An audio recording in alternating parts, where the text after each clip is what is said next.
Types of Economic Theory by Othmar Spann. Chapter 9. Carey's Optimism and its Counterparts on the Continent of Europe. 1.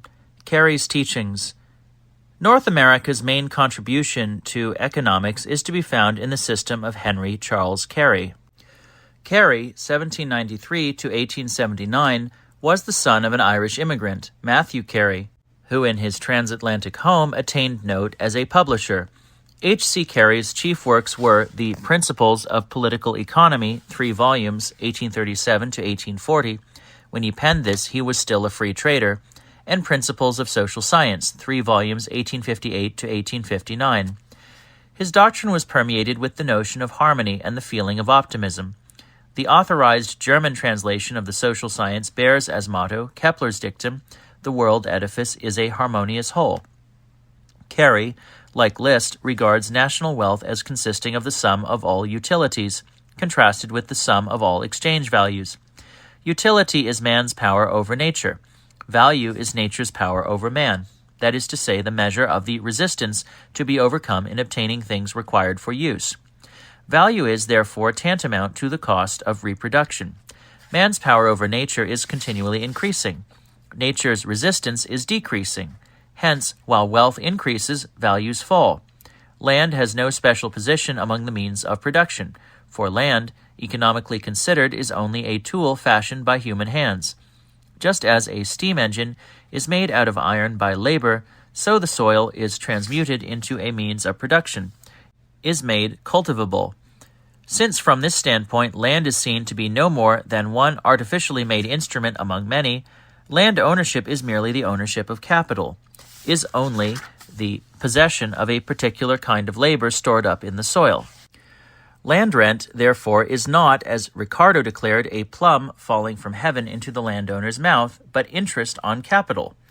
Agricultural production, consequently, is subject to the law that is valid throughout the domain of economics, the law that the usefulness of labor continually increases, while the exchange values of products continually fall. Carey attacks Malthus and Ricardo.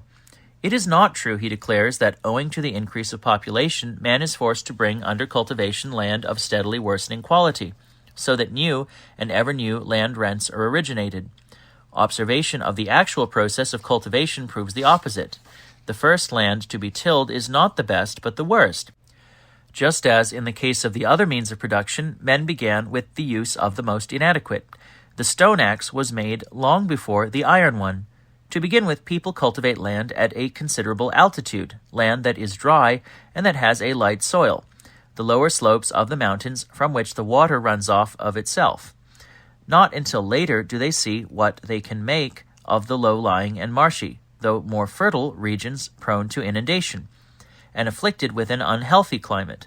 The history of the settling of new land from Egypt to America shows this clearly.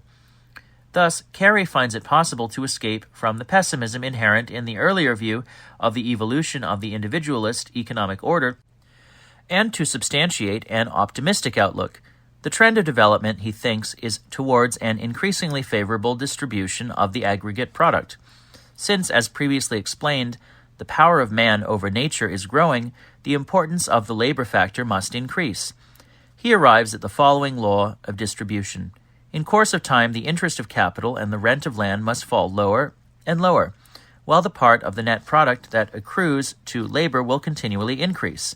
In other words, land rent and the rent payable to other kinds of capital will decline, owing to a steady diminution in the cost of the produce of the soil. Nevertheless, the capitalist class will continue to play its part in promoting the course of economic development. The share of interest will be smaller, but the absolute amount will increase because of the great increase in productivity. Thus, there will be a beautifully harmonious interadaptation of the various social interests. This harmony is consolidated by the law of the relative increase in the numbers of mankind and in the supply of food and other commodities required for their support. Malthus was wrong in assuming the reproductive function to be a constant quantity. In actual fact, fecundity is in the inverse ratio of organization, and the cerebral and generative powers of man mature together. Principles of Social Science, Volume 3, page 9. Thanks to the increasing fruitfulness of capital, the means of subsistence increase faster than population. For a fuller discussion of this question, see above, page 129. Alkin has not inaptly termed Carey a list of the agrarian world. For, whilst the two men have kindred notions as to the nature of wealth, Carey gives the first place among the branches of production to agriculture, and holds that it is agriculture which needs protection by an import tariff. A steady and equable advance of all classes can, in his opinion, only be secured by ultimately returning to the soil all the mineral constituents that are taken from it in the crops, for in default of this, it will in the end become hopelessly impoverished. He writes, echoing Liebig, "It is singular that modern political economy should have so entirely overlooked the fact that man is a mere borrower from the earth, and that when he does not pay his debts, she acts as do all other creditors and expels him from his holding. This return of mineral constituents to the soil can only be effected when producer and consumer live close together, when agriculture and manufacturing industry are carried on side by side. That implies, moreover, the decentralization of production, which at the same time reduces the intervention of middlemen in trade. From this follows, according to Carey, the need for a protective system as understood by Colbert, and also the existence of a community of interests between landowners and manual workers, seeing that both land and labor command higher prices under a protective system. But it likewise follows that the interest of the trading class is divergent from that of the agriculturalists and the workers. In other respects, Carey is strongly in favor of a system of natural freedom, is a supporter of laissez-faire. He elaborated his own theories of money and credit. 2. Valuation of Carey. Carey's teaching displays numerous flashes of insight, but lacks systematic elaboration. His optimism was accordant with the conditions prevailing at that date in a progressive country richly endowed with natural resources, but it cannot be regarded as proof at all points against criticism. One of his basic ideas, that land is on all fours with every other kind of capital and is therefore increasingly fruitful, cannot be fully sustained. The other, that the power of man over nature is continually increasing, is sound as far as it goes, but it underestimates the antagonistic influences inherent in the diminishing returns from land, in the increase of population, and in the unhappy consequences of the imperfect organization of economic life, crises, proletarianization. Hence, there is inadequate justification for his generalizing trend towards optimism and a faith in social harmony. In my opinion, the most effective refutation of Carey is to be drawn from Thunen's zonal theory. Anyone who intelligently applies what was said in previous pages about that theory will be able to distinguish easily between the grain and the chaff in Carey.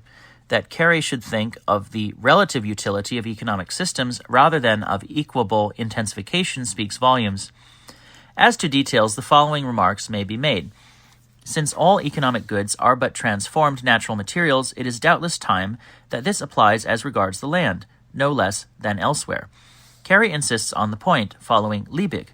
But for practical purposes, the multipliability of the soil is much less considerable than that of the majority of movable means of production, and is of a very different kind. See above, pages 122 and following, concerning the law of diminishing returns from land.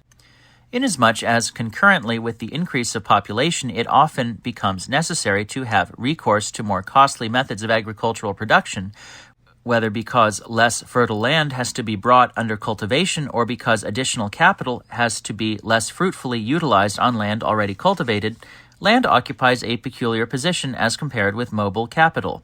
The law of diminishing returns applies more comprehensively to land than to mobile means of production. Carey makes much play with the notion that technical advances in agriculture suffice to compensate, and more, the working of the law of diminishing returns. See above, page 129. But this is only true in certain labile historical periods, when great leaps to new systems are being made. Consider Thunen's zones. Besides, the overcompensation referred to by Carey is soon outweighed in its turn by the increase of population. We may agree that there are sound elements in Carey's account of the historical development of agriculture, but this has little bearing on the theory of rent. Even when we look at the matter historically, we find that the land under cultivation at any particular time is always the best land available, and for that reason, in the extant technical conditions, recourse to technically less favorable land is continually becoming necessary. If we want to criticize the Ricardian theory of land rent to good effect, we must seek other grounds than Carey's. See above, page 143. For the rest, however, Carey tried to look at economics not in abstract isolation, but as a living social reality. For this reason, his doctrine, in contrast with Ricardo's atomistic constructions, has a bountifulness, a vigor, and an organic coherence, which make it akin to that of Adam Müller and Liszt. Carey, indeed, often refers to Liszt and also to Thünen and Liebig, but he fails, just as Düring fails, to solve the contradiction between economico-political individualism and the universalist idea of protection. As concerns Carey's arguments against Malthus, which are chiefly based upon the effect of advances in the technique of agriculture, see above, page 129 and following. 3. Counterparts on the continent of Europe.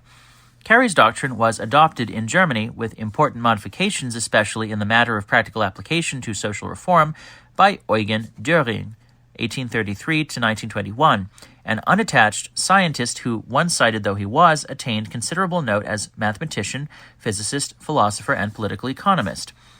Düring's economic works are Carey's Umwälzung der Sozialwissenschaft und Volkswirtschaftslehre, Munich, 1865, Kritische Grundlegung der Volkswirtschaftslehre, 1866, Cursus der National- und Sozialökonomie, Berlin, 1873, 4th edition, edited by Ulrich Düring, Leipzig, 1925.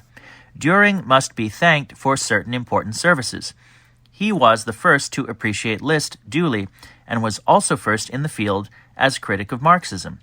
He had considerable originality, displayed keen insight, and was a man of pure and incorruptible aspirations who had to suffer much injustice at the hands of academic critics. Nevertheless, we cannot accept him at his own valuation as a pioneer. He was but a caricature of Schopenhauer. That philosopher's pungent censure often degenerated in Düring into embittered railing, and Schopenhauer's genius found a counterpart in Düring only as talent, many-sided indeed, but inharmonious and fatally infected by the positivism of his day. In France, Frédéric Bastiat, 1801 to 1850, represented the same thought trend as Carey, and influenced a wider public than Düring was able to do. His chief work, Les Harmonies économiques, 1850, was left unfinished at his death. Düring and others have accused Bastiat of plagiarizing from Carey. The opinion is now widely diffused, and there is a core of truth in it. For the other side of the case, see Gide and Rist, Histoire des doctrines économiques, Paris, 1908.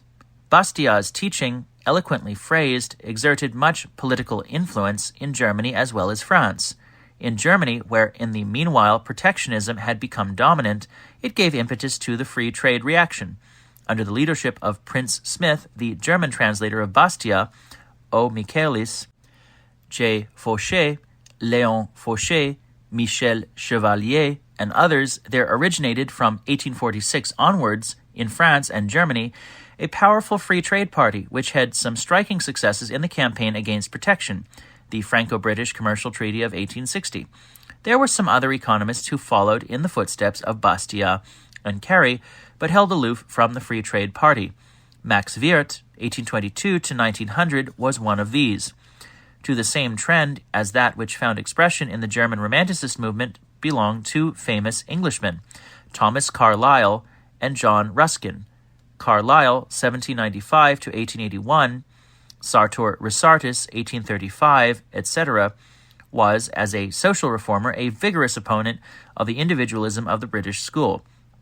Ruskin, 1819 to 1900, unto this last, 1862, etc., championed a moralist conception of economics, advocated an ennoblement of the conduct of life, and promoted a return to the artistic handicrafts as against machine production.